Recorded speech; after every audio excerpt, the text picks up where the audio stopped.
नमस्कार, आप देख रहे हैं जवाब तो देना पड़ेगा और आपके साथ में विजेंद्र सोलंकी। नेशनल हेराल्ड केस, इसको सुनते सुनते एक दशक हो चला है। न जाने कितनी बार ये सुर्खियों का केंद्र बना और लगातार इसको लेकर सियासत गर्माती रही और हर बार लगा एक नया मोड़ आ गया, जहां एक तरफ प्रवर्तन निदेशालय यानी कि ईडी पहले से छानबीन कर रहा है, लेकिन अब सवाल यह कि दिल्ली पुलिस की आर्थिक अपराध शाखा उसने भी एफआईआर दर्ज कर जैसे ही आगे बढ़ने की कोशिश की, सियासी गर्मी बढ़ गई। नई एफआईआर में सोनिया गांधी, राहुल गांधी, सैम पित्रोदा और कांग्रेस से जुड़े कई नेताओं पर आरोप है कि एसोसिएट जर्नल लिमिटेड यानी कि एजेएल को धोखाधड़ी से नियंत्रण में लेने के लिए एक आपराधिक साजिश रची गई।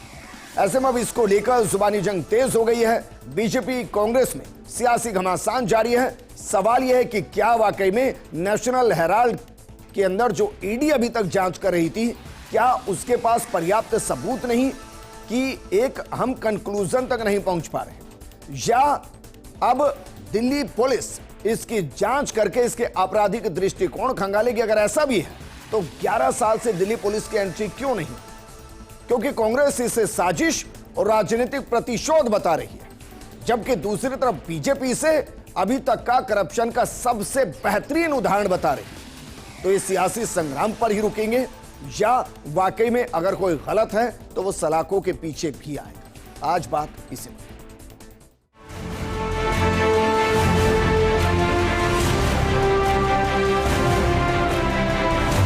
तो न पैसा न धोखा न कोई कमाई, फिर भी बीजेपी ने मनी लॉन्ड्रिंग की कहानी बनाई। 90 करोड़ का कर्जा माफ कर संपत्तियां हथियाना कांग्रेस ने एक बड़ी साजिश के तहत किया है।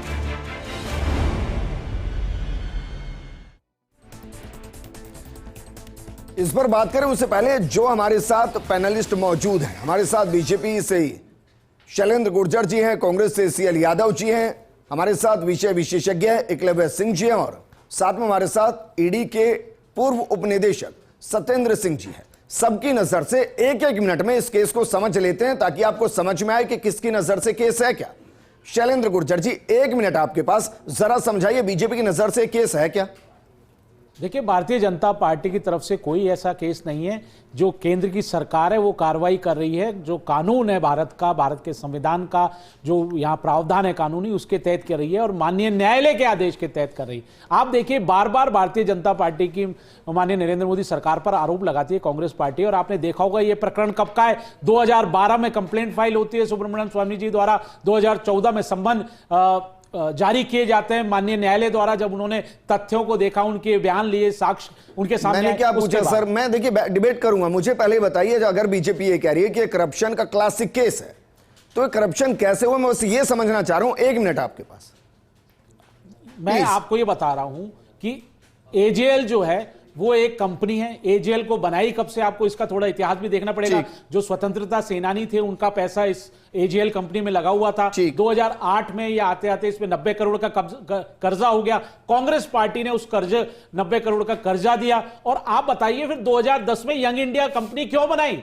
और यंग इंडिया कंपनी बनाने के बाद उसके 50 लाख रुपए में उसके सारे शेयर खरीद लिए जाते हैं, और उस शेयर्स का 38% सोनिया गांधी जी के पास, 38% राहुल गांधी जी के पास, मोतीलाल वोरा जी 12%, अब वो नहीं रहे। तो अब आपने देखा सैम पित्रोदा, सुमन दुबे, इनके शेयर हैं। तो आप बताइए, जो कंपनी स्वतंत्रता सेनानियों के पैसे से बनी, क्या उनके परिवार वालों को नहीं बनाना चाहिए था कांग्रेस पार्टी को? या आप बताइए, जो कार्यकर्ता हैं कांग्रेस पार्टी के, वो चंदा इकट्ठा करते तो इसका कर्जा चुक जाता, और वो कंपनी स्वयं कर्जा चुकाने के लिए, जब उसके पास 2000 करोड़ से अधिक की संपत्ति थी, तो वो कर्जा चुकाने में सक्षम थी।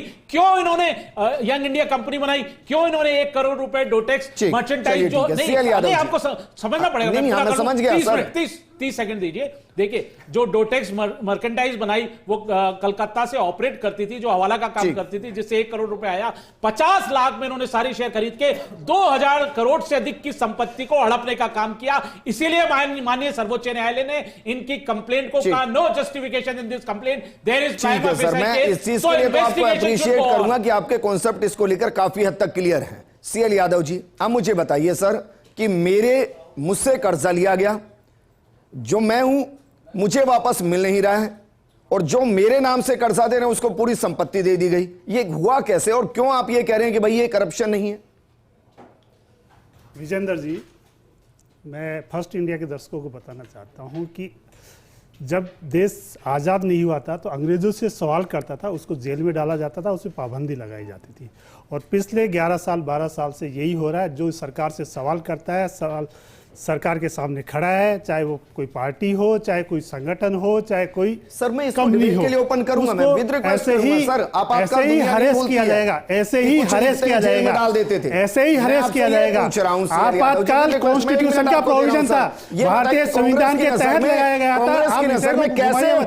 आप विषय को घुमाइए मत। अरे सर मैं घुमा ही नहीं रहा, मैंने उनको भी रोका। संविधान के तहत लगाया गया था। अरे भाई आपको एक अच्छा प्लेटफॉर्म मिल रहा है। आपातकाल क्यों लगाया गया? प्लेटफॉर्म मिल रहा है ना सर आपको अच्छा।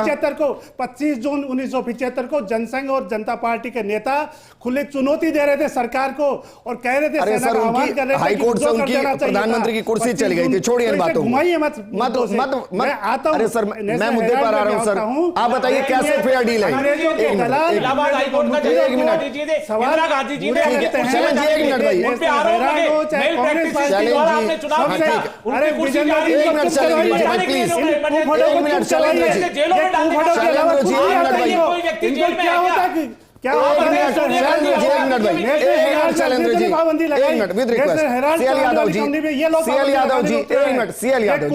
अरे सर मैं आपसे पूछ रहा हूं कांग्रेस की नजर से केस क्या है?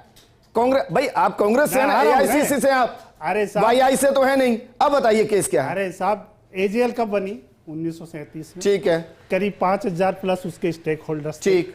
2010 आते आते इस कंपनी के ऊपर 90 करोड़ का कर्जा हो गया। किसने दिया कर्जा? सब किसने दिया? जिसके पास जो देगा उसी से लेंगे ना। आप दे दो ना, आगे बढ़िए। अरे साहब आप दे दो, आपसे ले लेंगे हम। बीजेपी वाले देते थे, बीजेपी वाले देते। अरे जो चलिए आगे, अरे साहब जो अंग्रेजों के मुखिया थे उनसे तो उम्मीद ही नहीं कर सकते थे ना। किसी ने दिया, हम किसी से लिया ना, 90 करोड़ का कर्जा लिया। ठीक है, 90 करोड़ का कर्जा हुआ एजेएल पे। एजेएल 3 पेपर निकालती थी, नेशनल हेराल्ड इंग्लिश में, नवजीवन हिंदी में और कौमी आवाज उर्दू में। 3 पेपर निकालती थी। अंग्रेजों को भी नेशनल हेराल्ड, नवजीवन और कौमी आवाज 90 करोड़ का कर्जा हो गया। आगे बढ़िए, मैं मुद्दे के ऊपर आ रहा हूं। आगे बढ़िए सर। 90 करोड़ 2010 आते आते इसके ऊपर 90 करोड़ का कर्जा हो गया। ठीक। अब रिकंस्ट्रक्शन, यदि ये कुफट भाजपा वाले जानते हो तो रिकंस्ट्रक्शन एक कंपनीज में प्रोविजन होता है। रिकंस्ट्रक्शन 2 प्रकार का होता है, इंटरनल रिकंस्ट्रक्शन और एक्सटर्नल रिकंस्ट्रक्शन। रिकंस्ट्रक्शन एक ही बात है। हाँ ठीक है। अच्छा हाँ, रिकंस्ट्रक्शन, भाई मेरी अंग्रेजी कमजोर है, मैं इस पे नहीं पढ़ूंगा। एक्ट में रिकंस्ट्रक्शन होता है, रिकॉन्स्टिट्यूशन नहीं होता।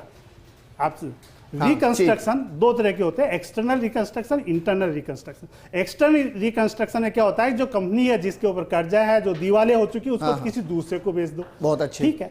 इंटरनल रिकंस्ट्रक्शन होता है कि उसकी प्लानिंग किया जाए, उसको वापस वाइबल किया जाए। आगे बढ़िए ना सर, पूरा प्रोग्राम इसी में नहीं खपाना है प्लीज। तो आप डिबेट, आप मुद्दे के ऊपर, मैं आपसे जानना चाह रहा हूं, सीरियसली जानना चाह रहा हूं। कांग्रेस जो स्टेक होल्डर्स थे एजेएल के, उन्होंने डिसाइड किया कि इसका इंटरनल रिकंस्ट्रक्शन किया जाए।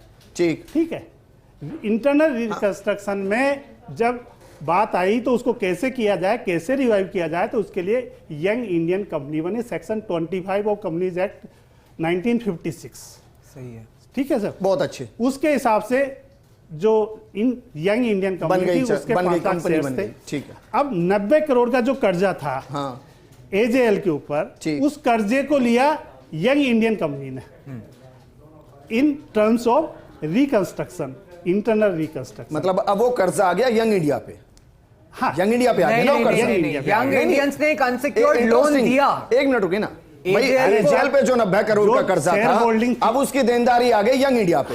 कितने रुपए में डील हुई? सब शेयर जो उस टाइम के डिस्ट्रीब्यूट हुए, कितने में? उस टाइम का वैल्यूएशन था 50 लाख रुपए। 50 लाख रुपए। 50 लाख रुपए वो उसकी ऑथराइज कैपिटल थी। आपको कंपनीज एक्ट को समझना पड़ेगा। कंपनीज एक्ट में समझने के लिए 5 लाख रुपए की इक्विटी थी या अरे इंडिया साहब कैपिटल कितनी थी? कंपनीज एक्ट के प्रोविजंस ठीक है, क्या फिर ये कहते 90 थे, करोड़ देश किसने का दिया सिस्टम सर? क्या कहता आप था, तो इनसे उसके पूछिए ना। हिसाब से 2000 आप बताइए कोई एनपीए हो गया था क्या, चलें, दिवालिया हो गया था क्या? एक मिनट। क्या उस कंपनी के पास इनको एसेट्स चुप करवाएं, नहीं थे? एक मिनट, उस asset समझ को में नहीं बेच के आप आएगा। नहीं चुका क्योंकि सकते। उन्होंने कभी जाना ही साफ नहीं। झूठ बोला अरे जा रहा है, चलेंद्र गुमराह जी, किया अरे जा रहा एक है। मिनट भाई, अरे जो संपत्ति संविधान को को जलाने रोकने वाले के लिए यहाँ हमारे ये को ज्ञान कानून देंगे। गठन किया है। अरे चलें जी, एक जो मिनट। अंग्रेजों की एक मुखबिरी मिनट। करने वाले हमारे को ज्ञान सीएल देंगे, यादव संविधान को जी, जलाने सीएल वाले यादव हमारे जी, को ज्ञान देंगे, भाई, एक इंडिया को मिनट, चलाने वाले चलें हमारे को ज्ञान देंगे। चलें जी, एक मिनट भाई, चुप सीएल करिए, यादव जी, अब मुझे वो बताओ हटाओ। 90 करोड़ किसने दिया फिर? क्या? जो कर्जा था 90 करोड़ किसने दिया? पहले उसके ऊपर कर्जा था, हाँ। डिफरेंट पर्सन्स का था, जिसमें कांग्रेस दिया पार्टी- किसने? कांग्रेस पार्टी का भी कर्जा था। कितना? किसको? कांग्रेस किसको का दिया कितना कर्जा? था? कांग्रेस ने अनसिक्योर्ड लोन दिया। कितना AJL को कितना था 90 करोड़। कांग्रेस? 90 करोड़ था ना एजेएल के ऊपर कर्जा। कांग्रेस का था ना? किसी का भी था, 90 करोड़ फिर का वही था ना। किसी का कैसे? क्यों था? कांग्रेस का था, नहीं। एआईसीसी का था। नहीं तो उससे आप फिर किसी क्या का कर मत सकते कहिए हो? ना भाई, किसी था का मत नहीं कहिए। तो था नहीं तो उसमें डिनाई कौन कर रहा है? एआईसीसी का था। मैं कह रहा हूं स्टेक होल्डर्स का था, जिन्होंने कर्ज दिया उनका था, एआईसीसी का भी था। आप उस चीज को क्यों डिनाई कर रहे हो? मैं नहीं कर रहा, 90 करोड़ का कर्जा था, मैं बोल रहा हूँ फैक्ट्स। 2010 में 90 हाँ, करोड़ का ठीक है, कर्जा फिर था। वो किसने चुकाया? क्या? किसने चुकाया 90 यंग करोड़? इंडिया ने चुकाया। किसने? यंग इंडिया ने। कितना पैसा चुकाया? 50 लाख। कितना चुकाया? अब आपको यदि बेसिक चीजें नॉलेज नहीं है तो आप क्यों बहस कर रहे मैं हो? पूछ रहा हूं आपसे, क्यों? 90 करोड़ किसने चुकाया? यंग इंडिया 90 ने? करोड़ के बदले यंग इंडिया को शेयर्स अलॉट किए गए और वो कर्जा सारा यंग इंडिया के पास आया। यंग इंडिया को नहीं सर, सोनिया गांधी, राहुल गांधी, सोनिया गांधी, राहुल गांधी, जॉर्ज फर्नांडिस और अगर गलत नहीं तो मोतीलाल वोरा। विजेंद्र विजेंद्र जी जी या कुल तो मिला सब्जेक्ट के ऊपर बात यह है कि सब्जेक्ट को 50 लाख समझा, रुपए दिए गए सब्जेक्ट को और समझा। लगभग 2000 करोड़ अरे से सब्जेक्ट को जी, समझे। क्या है AJL की कांग्रेस के साथ संपत्तियां यदि मतलब ये सब्जेक्ट को है नहीं समझ कि रहे हैं, बातें सुनने नहीं देते इधर भाई। उधर की आज बातें मैं सुनना करनी ही चाह रहा हूं है, उनको। इधर उधर की भाई बातें justify करनी तो करें ना है, किसी सब्जेक्ट तरह। को समझे ना आप। हाँ, समझ रहे हैं, चलिए आगे बढ़िए। यंग इंडिया को 50 लाख में 90 करोड़ का कर्जा माफ यंग हो इंडिया गया को और इक्विटी पूरा इश्यू किया। एजेएल वाईआई के अरे नाम से साहब, सोनिया गांधी, राहुल गांधी की हो जिसके गई। पास 2000 यही हुआ? करोड़ के एसेट्स थे। यही हो गया ना? ठीक है, बताइए नहीं, बता नहीं, आप दीजिए बताइए ना, प्लीज बताइए। मैं बंद कर रहा हूं, बताइए ना। 50 लाख रुपए में आप फिर क्या क्या ज्ञानी हुआ हो तो आगे? बताइए ना तीनों। अरे भाई ज्ञानी है तभी तो डिबेट में खड़े क्या हैं सर। क्या क्या क्या ज्ञान थोड़ी ना खड़े। है? क्या ज्ञान है? बताइए ना तुम्हें। सारा बताइए ज्ञान ना। कांग्रेस के पास से थोड़ी ना होगा। बताइए ना। चलें जी, एक मिनट भाई। अरे करिए ना डिबेट। क्यों नहीं? एक मिनट। स्वतंत्रता सेनानी के परिवार वालों को शेयर होल्डर बनाया। एक मिनट चलें आपको जी। बनाते ना एक शेयर मिनट यादव चलें जी। जी। आप ज्यादा अच्छे से चलिए। समझा रहे हैं। अरे आप क्या होंगे? आप क्या होंगे? पहले ये तो बता दो। अपनी औकात और चिल्लाने की एक मिनट ज्यादा नहीं है भाई, तुम्हारी। मैंने इसलिए नहीं, बोला नहीं, मौका दिया। गलत एक शब्दों मिनट का भाई, इस्तेमाल नहीं करें। चिल्लाओ गलत मत। शब्दों का इस्तेमाल नहीं करें। चिल्लाओ मत, सुनने का नहीं, मजा नहीं, रखो। औकात की क्या बात है? सुनने की गलत हैसियत शब्दों का रखिए, इस्तेमाल क्यों कर सुनने रहे की हो? हैसियत पहले रखिए। तो भारत की मैं संपत्ति बीच को में रखो। इंटरप्रेट किया क्या अब तुम्हारे को? आपराधिक षड्यंत्र मैंने बीच में करो। टोका क्या? इसके ऊपर आप तुम्हारे पास हमारे- सवालों के जवाब नहीं है, चोरी तुम्हारे करो, पास फिर मुद्दे घबराओ। नहीं है, एक बात तुम्हारे पास बताओ, मुद्दे नहीं है। गांधी परिवार अंग्रेजों की ने मुखबिरी करके भारत सत्ता पर में राज आगे, किया। अरे अंग्रेजों की कानून दलाली को करके सत्ता में चरणों आगे, में रखा। इसने क्या क्या कानून किया के तुमने? ऊपर अपने देश के लिए परिवार क्या को किया? सत्ता। बताओ आज उन्हें किसने अंगुली कानून कटाई है? सबके कॉन्सेप्ट किसने बदले हुए हैं। एक मिनट भाई, कानून एक किसने मिनट, अंगुली कटाई है? एक मिनट, चिल्लाने एक की मिनट। जरूरत- चलें जी, एक मिनट भाई, थोड़ी बदल कॉन्सेप्ट जाएगी। को सही कीजिए भाई, दोनों चिल्लाने कॉन्सेप्ट को की सही बदल जाएगी। कीजिए। गांधी परिवार, अरे एक मिनट चिल्लाने भाई, की थोड़ी बदल गांधी जाएगी। परिवार ने कैसे देश पर राज किया? की कर रहे हो? एक minute sir, CL Yadav, CL Yadav, उन्हीं का तो दर्द है तो बयां कर रहे हैं। सोनिया गांधी जी ने एक मिनट, एंकर होता है, शैलेंद्र गुर्जर जी, शैलेंद्र जी, बस बहुत हो गया भाई, एक मिनट अब रुक जाइए। नहीं, आप गलत एक बात मिनट, कर रहे हो। अब रुक जाइए अब एक मिनट। बोलूंगा नहीं बीच में, पहले तो नहीं, कॉन्सेप्ट सही कीजिए। आपको माफी मांग दीजिए। किस बात की माफी? तुम्हारे जैसों से माफी? अरे अंग्रेजों के दलालों से माफी? अंग्रेजों के माफी विरोध से माफी? अरे अंग्रेजों के माफी विरोध से माफी? अरे अंग्रेजों के माफी विरोध से माफी? बहुत हो गया, एक मिनट सीएल जी, आप एक मिनट भाई, पहले तो एक मिनट भाई, पहले तो शैलेंद्र गुर्जर जी, गांधी परिवार ने राज नहीं किया है, नेहरू परिवार ने राज किया है। गांधी जी ने तो रखा ही नहीं कुछ। अब गांधी कैसे आए मुझे, मैं नहीं पढ़ता उस पे, लेकिन नेहरू परिवार ने राज किया, गांधी परिवार ने नहीं किया, है ना? अब रुक जाइए वापस। एकलव्य, शब्दों का प्रयोग पहले आप बताइए, हमारे शब्दों का प्रयोग। एकलव्य, मैं इसलिए बोलने दे रहा था कि भाई समझ में तो आए कि बीजेपी की नजर से क्या है केस और कांग्रेस कैसे इसको जस्टिफाई करेगी। मुझे समझ अभी भी नहीं आ रहा है कि भाई कैसे 2000 की प्रॉपर्टी 90 करोड़ की कर्जे के बाद 50 लाख में पूरी बिकते हुए 4 हाथों में सिमट जाती है और कहते हैं कि नहीं इसमें कुछ हुआ ही नहीं। मेरा क्वेश्चन इससे आगे है, 11 साल हो गए इस केस को। अगर वाकई में इतना करप्शन का क्लासिक केस है तो फिर सब जेल में क्यों नहीं है? तो विजेंद्र जी, तो इसी का एक कोरोलरी ये भी है कि देश का इतना बड़ा राजनीतिक परिवार है, अगर इस केस में दम नहीं है तो 11 वर्ष में सुप्रीम कोर्ट मॉनिटर्ड इसमें केस चल रहा है, सुप्रीम कोर्ट ने इसको क्वॉश क्यों नहीं कर दिया? तो देखिए विजेंद्र जी, बात यह है कि बातें बहुत हो गई 10-12 मिनट में, लेकिन कुछ हार्ड फैक्ट्स हैं आपके आम दर्शकों को 30 सेकंड में बता देता बताइए। हूं। उससे क्या है कि वो अपनी सहज बुद्धि से खुद असेसमेंट कर लेंगे कि इसमें हुआ क्या है। 1937 में एजेएल थी, एसोसिएटेड जर्नल्स लिमिटेड, जिसका जो इस उद्देश्य के साथ स्थापित करी गई थी कि वो न्यूज़पेपर उद्योग को आगे बढ़ाएगी, उसको बढ़ावा देगी। उसके लिए जब कांग्रेस की सरकार जब बनी 1947 में, तो उसने समय समय पे उसे सरकारी जमीनें और सरकारी प्रॉपर्टीज दान में दी। ठीक है, लेकिन क्योंकि एजेएल अपना कार्य ठीक से कई वर्षों में कर नहीं पाई, तो उसके ऊपर कर्जा हो गया लगभग करीब 90 करोड़ रुपए का, जो कि एआईसीसी ने उसे देके और एक जिसे कहते हैं राहत दिलाई। उसके बाद अब भाई राहत अगर पूरा 90 करोड़ एआईसीसी ने दिया, बिल्कुल, और एआईसीसी ने अगर राहत दिलाई तो भाई जिसने राहत दिलाई है उसी को करो ना पेमेंट, या उसके शेयर होल्डर्स को करो। आप दे रहे हो एक प्राइवेट कंपनी को, यंग इंडियंस को, जिसके की जो बेनिफिशियरीज हैं वो है सोनिया गांधी, राहुल गांधी, सैम पिट्रोडा, सुमन दुबे और मोतीलाल वोरा। मोतीलाल वोरा और सुमन दुबे तो जो आपके सैम पिट्रोडा अब यहाँ पे है भी नहीं। तो मेनली अभी जो दो सबसे बड़े यहाँ पे राजनीतिक कैरेक्टर्स हैं वो वही हैं।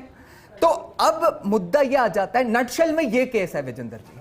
अब जो उस प्रश्न पे आता हूं कि अगर ये वाकई में इतना ओपन एंड शट केस है, तो ये अजीब विचित्र ओपन एंड शट केस है कि 11 वर्ष में इसमें कोई डिसीजन ही नहीं हुआ आज तक। मैं पूछना चाहता हूं आपके माध्यम से माननीय बीजेपी प्रवक्ता से कि क्या वो बता सकते हैं कि मैं आपको इसका सही कारण क्या है विजेंद्र जी, मैं आपको बताऊंगा अभी, लेकिन उससे पहले मैं आपके माध्यम से माननीय भाजपा प्रवक्ता से पूछना चाहता हूं कि 11 वर्ष हो गए, बता सकते हैं किसकी गवाही हुई इस केस में आज तक? एक गवाह का नाम बता सकते हैं? एक गवाह, बताइए। एक गवाह। मैं बिल्कुल आपको पूरा डिटेल में बताना चाहता हूं। देखिए, ये इन्वेस्टिगेशन ऑनगोइंग है, कड़ी से कड़ी जुड़ी। गवाही किसने दी है? एक गवाह का नाम बता दीजिए, छोड़िए ना, एक गवाह का नाम बताइए, किसने गवाही दी है? अबे इन्वेस्टिगेशन चल रहा है। अरे भाई 11 साल में कोई तो गवाह होगा या नहीं है? अरे इन्वेस्टिगेशन तो चल रहा है ना सर, इन्वेस्टिगेशन पूरा होगा तभी चार्जशीट फाइल होके, जो चार्जशीट अभी फाइल हुई है उसमें प्रसंज्ञान लिया जा रहा है। अभी प्रसंज्ञान की स्टेज पे, अभी आपने देखा रेवेन्यू कोर्ट ने कहा है अभी प्रसंज्ञान की स्टेज। 11 साल आप देखिए ना, कड़ी से कड़ी मैं आपको बताता हूँ कैसे उन्होंने किया, बताइए ना। 2017 से आप देखिए, जब से जमानत पर आने के बाद ये दोनों भ्रष्टाचारी जिन्होंने हड़प लिया पूरी। अच्छा, गवाह बताइए कौन कौन है? गवाह का क्या लेना देना भी आप, ये कोर्ट प्रोसीडिंग से थोड़ी चल रही है। मैं आपको बता रहा हूं 2017 के बाद से आप समझिए, ईडी 2017 के बाद से इसमें चंदा आया, चंदा आया, विज्ञापन आए, आपने एग्रीमेंट किए, किराएनामे किए, वो सारे फर्जी निकले। ये जांच अभी तक चल रही है और इसीलिए दिल्ली पुलिस ने इनके कंप्लेंट वापस आ रहा हूं, 1 minute. Satyendra Singh ji, sir ED 11 साल से एक केस की इन्वेस्टिगेशन कर रही है। अब इंटरेस्टिंग यह है कि उसमें दिल्ली की पुलिस को रैड कर दिया गया क्रिमिनल चार्जेस की वजह से या उसकी कॉन्स्पिरेसी की वजह से। सर 11 साल ये कम होते हैं क्या चार्ज फाइल करने के लिए?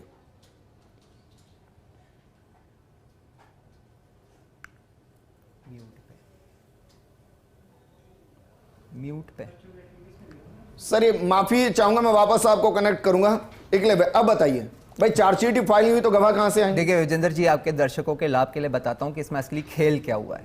2014 में 26 जून 2014 को ये जो मूल कंप्लेंट है कोर्ट में सुब्रमण्यन स्वामी ने फाइल करी थी, और आज सुब्रमण्यन स्वामी और 2012 में की थी सर, 2014 26 कोर्ट में 2012 में कंप्लेंट फाइल हो चुकी थी सर, 14 में सम्मन जारी हुए थे सर। 2014 26 जून में जब ये क्या कहते हैं सुब्रमण्यन स्वामी के हाई कोर्ट ने इनको कैश करने से मैंने आपको इंटरप्ट नहीं किया ना, इनको बेल मिली, सुप्रीम कोर्ट ने कैश कराने के लिए 2015 में, 2017 से तो इसकी ईडी जांच। चलिए 12-14 आपकी बात मान लेता हूं, हालांकि वो दूसरा केस था, लेकिन मैं आपको बताऊं कि जो भी हुआ उसके बाद देखिए विजेंद्र जी, आज सुब्रमण्यन स्वामी और भाजपा का क्या रिश्ता है ये किसी से छुपा हुआ नहीं है, खुलकर बागी हो चुके हैं वो। मैं समझता हूं उससे इस केस का क्या लेना देना? ये लेना देना है कि सुब्रमण्यन स्वामी ने जो कोर्ट में केस दायर करा, उनके हाथ में है गवाहों का वहां पे बयान दर्ज करवाना। 11 वर्ष में आज तक एक भी जैसे कहते हैं कि गवाह का बयान दर्ज क्यों नहीं हुआ? तो देखिए मैं आपको बताऊं, चले जाएं, ऑनरेबल सुप्रीम कोर्ट चले जाएं, ऐसा आप बताइए ना, नहीं, ऐसा नहीं होता है अब एकलव्य भाजपा जी। को ऐसा लगता आप है प्रोसीडिंग कि को कहीं समझिए, वो अपनी बहुत कंप्लेंट पर पेचीदा बात प्रोसीडिंग नहीं कर है। पाए। इन्होंने किस तरह से पहले मर्केंटाइल पेचीदा है? जी, ये पेचीदा प्रोसीडिंग है। पेचीदा प्रोसीडिंग से जबरदस्त। एक तो आप आप बताइए, कहते हो कि क्लासिक केस है। ओपन एंड अरे शट तो है। पेचीदा है ना, केस है। पेचीदा भी है। है। बाद में आप देखिए, पेचीदा है। बेल आउट होने के बाद भी ये चंदा लेते एक रहे, मिनट रुक वो जाइए, चंदा ठीक है। फर्जी मिला, सत्येंद्र सिंह करोड़ों जी। रुपए का चंदा लिया गया, ठीक, विज्ञापन सत्येंद्र आए, सिंह जी, रेंट एग्रीमेंट बने, कोई आया ही नहीं हमारे सामने। साथ ईडी व्यवहारिक के डील हुई पूर्व नहीं। उप यही निदेशक तो पूरी सत्येंद्र जांच सिंह कर जी रही है हैं। ईडी। एक मिनट सत्येंद्र जी, सर मैं ये कह रहा हूं 11 साल हो गए इस केस की सुनवाई करते करते भाई, और कितना टाइम वो लगेगा? सियासत ही होती रहती है, ना चार्जेस फाइल हो रहे हैं, ना ये पता चल पा रहा है कि ये क्या हुआ। अब तो दिल्ली पुलिस की एंट्री और हो गई। नहीं, देखिए मैं आपको ये बताना चाहूंगा कि ईडी की एंट्री 2018 में होती है। ये केस शुरू होता है सुब्रमण्यम स्वामी जी की प्राइवेट कंप्लेंट पे। उसके ऊपर पहले बहुत लीगल बैटल होती है, सुप्रीम कोर्ट तक बैटल चलती है। उसके बाद अल्टीमेट ये सुप्रीम कोर्ट से डिसाइड हो जाता है कि नहीं, इस केस में तथ्य है। इसके बाद ये कुछ एक्यूज लोग जमानत करवाते हैं अपनी। अब जहां तक ईडी के पीएमएलए इन्वेस्टिगेशन की बात है, देखिए ईडी 600 करोड़ से ऊपर की संपत्तियां जब्त कर चुकी हैं, जिनका अटैचमेंट एडजुडिकेटिंग अथॉरिटी ने भी कंफर्म किया है। उसके बाद ईडी ने कोर्ट अदालत के अंदर चार्जशीट फाइल की, जिसको कंप्लेंट कहते हैं ईडी में। उसकी कॉग्निजेंस के लिए जितनी बहस होनी थी वो सब हो चुकी है। ठीक है, अब फाइनल जजमेंट आना है कि क्या कॉग्निजेंस होगा या नहीं। कॉग्निजेंस होगा तो मुकदमा आगे चलेगा, तब गवाहियां शुरू होगी, तो गवाही का तो भी प्रश्न ही पैदा नहीं ठीक होगा। है। पता नहीं कहां से सवाल उठाया जाए। अब जो है 16 दिसंबर तारीख है फैसले के लिए। पहले नवंबर में थी, उससे पहले अक्टूबर में थी। अब ये तो अदालत जाने की वो तारीखें क्यों बढ़ा रही हैं, ठीक है। इसमें किसी एजेंसी का कोई रोल नहीं है। अब आप दूसरा सवाल है कि दिल्ली पुलिस की एंट्री नई एफआईआर की जरूरत क्यों पड़ी। देखिए पीएमएलए के जो प्रावधान है उसके अंदर यह है कि जो शेड्यूल एक्ट्स में ऑफेंसेज है उनके लिए किसी ना किसी एजेंसी के द्वारा जांच होनी जरूरी है। या तो एफआईआर हो या जांच पूरी होकर कंप्लेंट फाइल कर दी गई हो। जो पुलिस है, एसीबी है, सीबीआई है, कस्टम्स है, मिनिस्ट्री ऑफ कॉर्पोरेट अफेयर्स है, फॉरेस्ट डिपार्टमेंट है, एनवायरमेंट है, बहुत सारे एक्ट हैं जो कि ईडी के पीएमएलए में आते हैं, लेकिन पर्टिकुलर सेक्शन पूरा एक्ट कहीं नहीं आता। ठीक है। इस मामले में देखिए बार बार यही सबसे बड़ी दलील दी जा रही है कि यहां एफआईआर कहां है कि ईडी जांच कर रही है। अब मैं बताना चाहूंगा कि एफआईआर की जरूरत क्यों पड़ी। देखिए ईडी के इन्वेस्टिगेशन में कुछ नए फैक्ट्स आए जो कि सुब्रमण्यम स्वामी जी की कंप्लेंट में नहीं है। ये ट्रांजैक्शन 2017-18 के हैं। ईडी ने ट्रेल प्रूव कर दी है, वह जांच जारी रहे और अटैचमेंट सिर्फ टेक्निकल ग्राउंड्स पे नहीं गिर जाए, इसलिए एफआईआर हुई है। ओके। अब ये कहें कि साहब एफआईआर क्यों की, गिर जाने देते टेक्निकल ग्राउंड पे। हर एजेंसी का, इन्वेस्टिगेटिव एजेंसी का राइट है कि during the course of investigation यदि कहीं भी लगे कोई लेकुना रह गया है तो उसको प्लग करना, जिससे कि जो संभावित अपराधी हैं वो किसी तरह भी बच के नहीं जा सकते। ठीक है। आप देखिए ईडी ने अपनी स्पेशल पावर्स यूज की है जो पीएमएलए के सेक्शन 66(2) में है कि ईडी को जांच के दौरान यदि कुछ अपराधों के बारे में जानकारी मिलती है तो ईडी दूसरी एजेंसी को लिखित में एफआईआर दायर करने के लिए रिक्वेस्ट कर सकते हैं कि ये अपराध है, इनकी आप जांच कीजिए।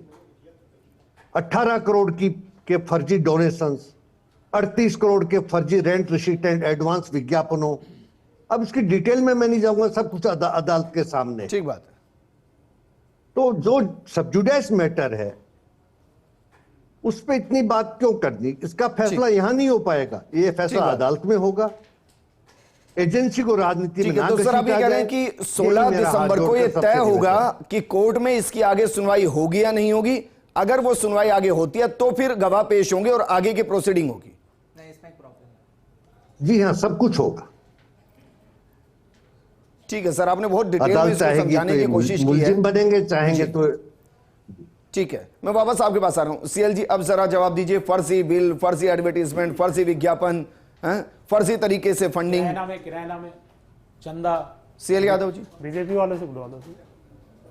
चलिए भाई आप बोल लीजिए, उनका मन नहीं है बोलने का, बोलिए।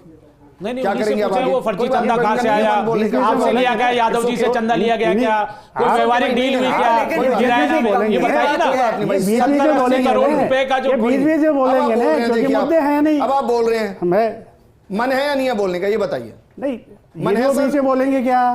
आप एंकर हो या वो एंकर है? आप एंकर है, वो एंकर है, मैं बोला क्या बीच में? हाँ बोलिए, आप बोलिए, चलिए बोलिए। जो अभी सत्येंद्र सिंह जी कह रहे थे कि FIR, ये निजी कंप्लेंट थी सुब्रमण्यम स्वामी की, वो कोई गवर्नमेंट अथॉरिटी नहीं थे, ठीक है ना। और गवर्नमेंट अथॉरिटी के अलावा कोई भी कंप्लेंट करता है तो उसका कॉग्निजेंस नहीं है।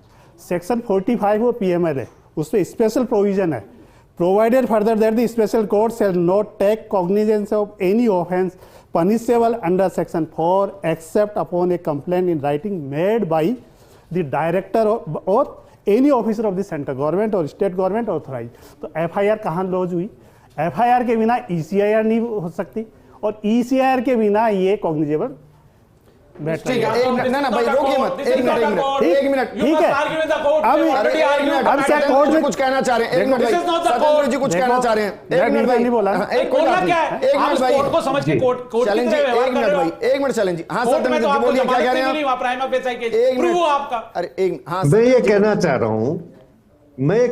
रहा हूं कि सेक्शन 45 के जो प्रोविजंस हैं वो यहां आप गलत पढ़ रहे हैं, क्योंकि सेक्शन 45 तो एक तरह से any other agency except the ED दीवार करता है कि वो PML का इन्वेस्टिगेशन कर सके। ये जो मैं FIR की बात कर रहा था आपसे, वो एकदम अलग चीज है। देखिए, PML में कोई मुकदमा दर्ज कब किया जाए? दर्ज करने के लिए पहले किसी ECIR का बेसिस क्या था? सिंह साहब, ECIR का बेसिस क्या था? ये आप दर्शकों को बताइए, ये पूरे देश को बताइए। और पिछले 13 साल से ED और कोर्ट क्या कर रहे थे फिर? क्योंकि ECIR बिना FIR के नहीं हो सकती। बोलिए सर, बोलिए सत्येंद्र जी, बोलिए। देखिए, दो हिस्से हैं अब इस केस के। पहला हिस्सा जो सुब्रमण्यम स्वामी की कंप्लेंट थी प्राइवेट, लेकिन जिसकी जुडिशियल स्क्रूटनी हुई और up to highest court of the land तक जिन्होंने कहा कि ये तथ्य है, इस आधार पे ED ने मुकदमा दर्ज करके जांच शुरू की। देखिए, FIR क्या है? FIR तो कोई भी किसी के खिलाफ करा सकता है, विजेंद्र जी, उसकी जांच के बाद फैसला होता है। यहाँ इस प्राइवेट कंप्लेंट की जुडिशियल स्क्रूटनी हुई बाकायदा। Final comment. देखिए विजेंद्र जी, ऐसा है कि यदि अगर ये बात मान ली भी जाए कि जो सर कह रहे हैं कि ये 2017-18 का है और सुब्रमण्यम स्वामी की जो मूल कंप्लेंट थी उसमें ये फैक्ट्स नहीं थे, ये ट्रांजैक्शन 17-18 में हुआ, तो जो दिल्ली पुलिस की जो ये आर्थिक अपराध शाखा है, 17-18 से लेके 7 साल लग गए उन्हें ये पता लगने के लिए। और अगर 7 साल लग भी गए तो आने वाला है ना 15 दिन बाद फैसला। तो जब वो फैसला आ जाता, जब अगर आरोप तय हो जाते, उसमें कॉग्निजेंस हो जाता, तो उसके बाद ये FIR कर देते। नहीं, आपने सत्येंद्र जी को फिर गौर से नहीं सुना। उन्होंने कहा कि ED के पास पावर है, स्पेशल पावर है 11 साल से, और भाई वो कोई लकूना नहीं छोड़ना चाहती, दैट्स व्हाई उन्होंने FIR लॉन्च किया। यानी एजेंसी और कोर्ट को सुनिए आप। ये इसलिए कि जब फैसला आया तो इस ग्राउंड पर उसको हटा ना दिया जाए। सच ये है विजेंद्र जी कि सरकार चांस नहीं लेना चाहती, बिल्कुल नहीं लेना चाहिए। रवैया रहा है सुब्रमण्यम स्वामी का, जो रवैया रहा है, जो इस केस में जो एजेंसी चांस नहीं लेना चाहती। सुब्रमण्यम स्वामी इस ED एक स्वतंत्र एजेंसी है, ED कानून के तहत काम कर रही है, संविधान के तहत जो उनको पावर दिए गए, तो फिर सर ये मत बोलिए कि ओपन एंड शट केस काम कर रही है। तो फिर ये मत बोलिए कि ओपन एंड शट केस में 11 वर्ष नहीं लगते हैं। देखिए, ये पावर भी, एक मिनट साहब, एक चीज और मैं आपको बताना चाहूंगा कि ये पावर जो है ED को 11 वर्ष पहले नहीं थी। ये सारा सदन जी, मुझे प्रोग्राम क्लोज करना, एक लाइन में इसको क्लियर कीजिए। क्या जो AJL से YI बनते हुए 90 करोड़ का जो स्कैम होते हुए पूरी जमीन जो हड़पी गई, ये सब एस्टेब्लिश हो रहा है उसमें जांच में? सत्येंद्र जी क्या बोला? पहले ED को पावर नहीं थी, सब कुछ देखिए, चार्जशीट फाइल हो चुकी है, 688 करोड़ की संपत्तियां जब्त हो चुकी है, ये तो सब रिकॉर्ड पे है। जुड़ने के लिए, क्योंकि बहुत फर्क नहीं पड़ता कि बीजेपी कांग्रेस क्या सोच रहे हैं, इससे बहुत फर्क पड़ता है कि आप क्या सोच रहे हैं। और एकलव्य, आपने जो बयान दिया कि भाई सुब्रमण्यम स्वामी बीजेपी को ब्लैकमेल करें, फर्स्ट इंडिया को उस बयान से कोई लेना देना नहीं है, क्योंकि वो उनका इंटरनल इशू है, हमारा कोई लेना देना नहीं कि सुब्रमण्यम स्वामी और सरकार क्या कर रहे हैं और कौन किसको ब्लैकमेल कर रहा है, कोई लेना देना नहीं हमारा। शुक्रिया हमारे साथ जुड़ने के लिए, सत्येंद्र जी आपका शुक्रिया, एकलव्य आपका शुक्रिया, CL जी और शैलेंद्र जी, आपका भी शुक्रिया। इस केस को समझिए, पढ़िए, वाकई में एक क्लासिक उदाहरण है, और यह उदाहरण किसका है आप तय कर लीजिएगा। नमस्कार।